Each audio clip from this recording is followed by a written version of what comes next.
بسم اللہ الرحمن الرحیم۔ السلام علیکم۔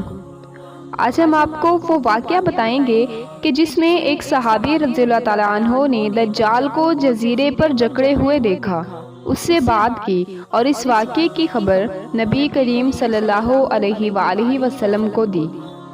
حضرت فاطمہ رضی اللہ تعالیٰ عنہ بنت قیس فرماتی ہیں کہ نبی کریم صلی اللہ علیہ وآلہ وسلم نماز سے فارغ ہو کر ممبر پر تشریف لائے، مسکراتے ہوئے فرمایا کہ ہر بندہ اپنی جائے نماز پہ بیٹھا رہے، یعنی لوگ نماز پڑھ رہے تھے، آپ صلی اللہ علیہ وآلہ وسلم ممبر پہ آئے، فرمایا سب اپنی اپنی جگہ بیٹھے رہو۔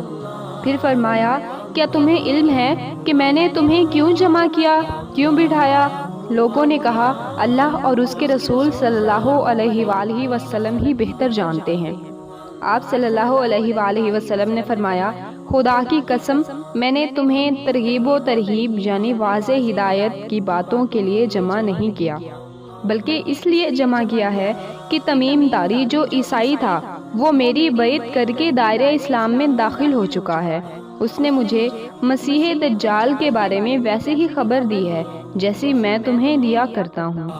اس نے کہا وہ لخم و جذام قبیلے کے 30 لاکھ آدمیوں کے ساتھ بحری جہاز میں محو سفر تھا کہ مہینہ بھر موجیں ان کی کشتی سے کھیلتی رہیں، حتیٰ کہ ان کی کشتی مغرب کی طرف ایک جزیرے میں جا لگی۔ پھر وہ ایک چھوٹی کشتی میں سوار ہو کر اس جزیرے میں جا اترے، جہاں ایک گھنے بالوں والا ایک ایسا جانور ملا جس کے منہ یا دم کی شناخت ناممکن تھی۔ انہوں نے پوچھا کہ تو کون ہے؟ جانور نے کہا کہ میں جاسوس ہوں۔ انہوں نے کہا کس کا جاسوس؟ اس نے کہا اس شخص کی طرف جو دیر میں ہے اور تمہاری خبر کا مشتاق ہے۔ تمیم نے کہا جب جانور نے اس شخص کا نام لیا تو ہم ڈرے کہ کہیں یہ شیطان نہ ہو۔ تمیم نے کہا پھر ہم تیز تیز چلتے ہوئے اس ویرانے میں داخل ہوئے تو ہم نے وہاں اتنا بڑا انسان دیکھا کہ ویسا قد آور مگر جکڑا ہوا آدمی نہ دیکھا تھا۔ اس کے دونوں ہاتھ گردن کے پیچھے اور پاؤں ٹخنوں کے ساتھ مضبوط لوہے سے بندھے ہوئے تھے۔ ہم نے کہا کمبخت تو کون ہے؟ اس نے کہا کہ میری خبر تو حاصل کر ہی لوگے، یہ بتاؤ کہ تم کون؟ لوگوں نے کہا کہ ہم اہل عرب ہیں اور ایک سمندری جہاز میں طغیانی آ گئی جس کی وجہ سے مہینہ بھر ہمارا جہاز موجوں کا شکار رہا۔ پھر ہم اس جزیرے کے قریب آ پہنچے تو ایک چھوٹی کشتی میں بیٹھ کر اس جزیرے میں داخل ہوئے تو ہمیں یہ جانور ملا کہ جس کے بالوں کی کثرت کی وجہ سے منہ یا پشت معلوم نہیں ہوتی۔ ہم نے اس سے پوچھا کمبخت تو کون ہے؟ اس نے کہا میں جاسوس ہوں، تم اس دیر میں موجودہ آدمی کی طرف چلو، وہ تمہاری خبر کا بڑا مشتاق ہے۔ تو ہم جلدی سے تمہاری طرف چلے آئے اور ہم تو اس جانور کو شیطان سمجھتے ہیں۔ دجال نے کہا کہ مجھے بیسان کے نخلستان کی خبر دو۔ ہم نے کہا کہ اس کی کون سی خبر مطلوب ہے؟ اس نے کہا کیا وہ پھل لاتا ہے؟ ہم نے کہا ہاں۔ اس نے کہا عنقریب وہ پھلدار نہیں رہے گا۔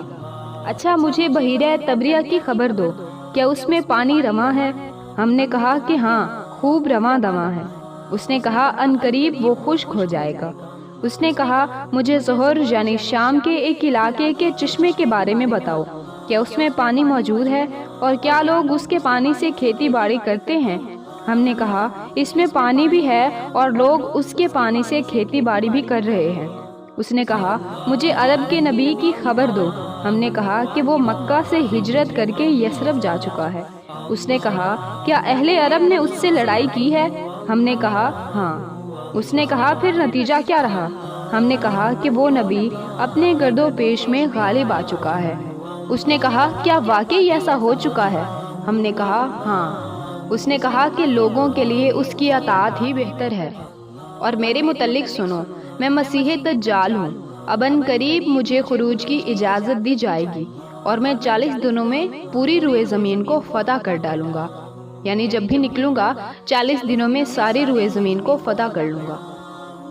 البتہ مکہ اور طیبہ یعنی مدینہ مجھ پر حرام کر دیے گئے ہیں، اگر میں اس کی طرف یعنی مکہ یا مدینہ کا رخ بھی کروں گا تو وہاں تلوار لہراتے فرشتے مجھے روک دیں گے جو وہاں پہرے پر مقرر ہیں، یعنی وہاں میں نہیں جا سکوں گا۔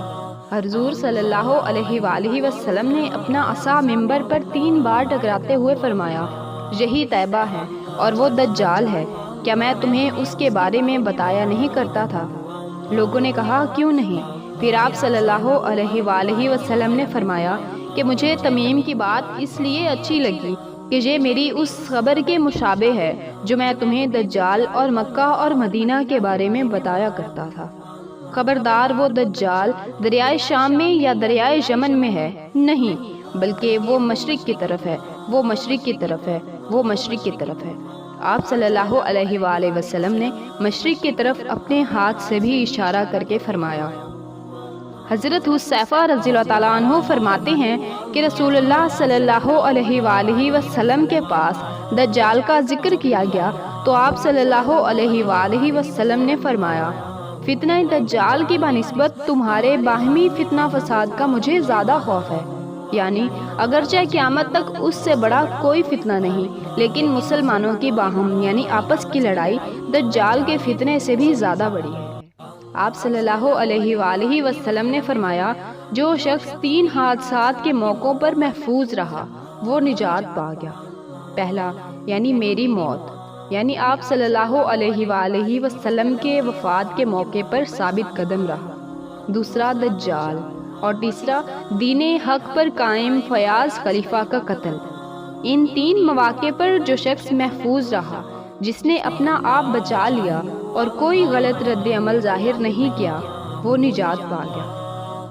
دجال کی ایک نشانی یہ ہے کہ دجال کوڑ اور برس کے مریض کو ہاتھ پھیر کر تندرست کر دے گا، مردے کو زندہ کر دکھائے گا، لوگوں سے کہے گا کہ میں تمہارا رب ہوں۔ جس نے اقرار کیا کہ تو میرا رب ہے تو وہ تو فتنے میں مبتلا ہوا، اور جس نے کہا اللہ میرا رب ہے حتیٰ کہ اس میں جان بھی دے گیا، وہ دجال کے فتنے سے بچا لیا گیا۔ یعنی اس وقت ایمان کا ایک سخت ترین امتحان ہوگا۔